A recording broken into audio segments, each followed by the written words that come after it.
شروع اللہ کا نام لے کر جو بڑا مہربان نہایت رحم والا ہے۔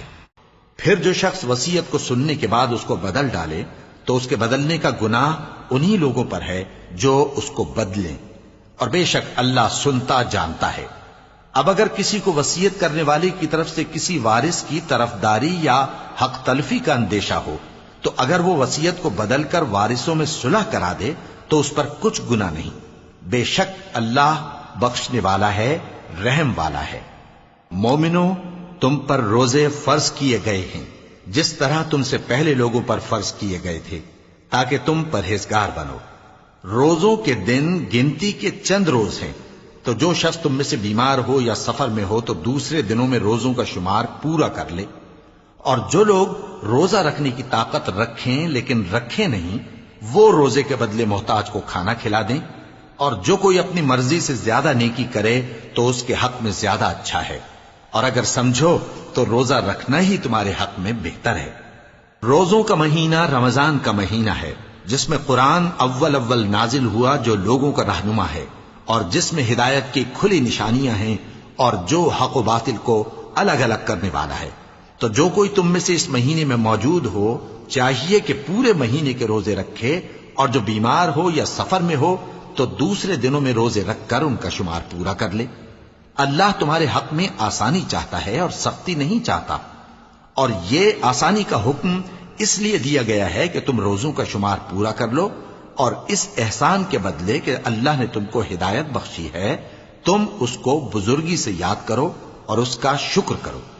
اور اے پیغمبر، جب تم سے میرے بندے میرے بارے میں دریافت کریں تو انہیں معلوم ہو کہ میں تو تمہارے پاس ہی ہوں۔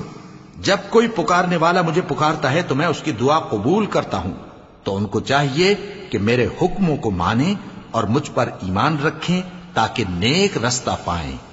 روزوں کی راتوں میں تمہارے لیے اپنی عورتوں کے پاس جانا جائز کر دیا گیا ہے، وہ تمہاری پوشاک ہیں اور تم ان کی پوشاک ہو۔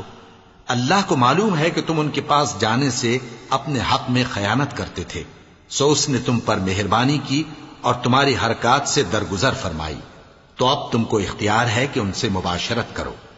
اور اللہ نے جو چیز تمہارے لیے لکھ رکھی ہے یعنی اولاد، اس کو اللہ سے طلب کرو اور کھاؤ اور پیو یہاں تک کہ صبح کی سفید دھاری رات کی سیاہ دھاری سے الگ نظر آنے لگے، پھر روزہ رکھ کر رات تک پورا کرو۔ اور جب تم مسجدوں میں اعتکاف بیٹھتے ہو تو ان سے مباشرت نہ کرو، یہ اللہ کی حدیں ہیں، ان کے پاس نہ جانا۔ اسی طرح اللہ اپنی آیتیں لوگوں کے سمجھانے کے لیے کھول کھول کر بیان فرماتا ہے تاکہ وہ پرہیزگار بنے۔ اور آپس میں ایک دوسرے کا مال ناحق نہ کھاؤ اور نہ اس کو رشوتاً حاکموں کے پاس پہنچاؤ تاکہ لوگوں کے مال کا کچھ حصہ ناجائز طور پر کھا جاؤ، اور اسے تم جانتے بھی ہو۔ اے پیغمبر، لوگ تم سے نئے چاند کے بارے میں دریافت کرتے ہیں کہ گھٹتا بڑھتا کیوں ہے۔ کہہ دو کہ وہ لوگوں کے کاموں کی میعادیں اور حج کے وقت معلوم ہونے کا ذریعہ ہے، اور نیکی اس بات میں نہیں کہ احرام کی حالت میں گھروں میں ان کے پچھواڑے کی طرف سے آؤ، بلکہ نیکوکار وہ ہے جو پرہیزگار ہو، اور گھروں میں ان کے دروازوں سے آیا کرو، اور اللہ سے ڈرتے رہو تاکہ کامیاب ہو جاؤ۔ اور جو لوگ تم سے لڑتے ہیں تم بھی اللہ کی راہ میں ان سے لڑو، مگر زیادتی نہ کرنا کہ اللہ زیادتی کرنے والوں کو دوست نہیں رکھتا۔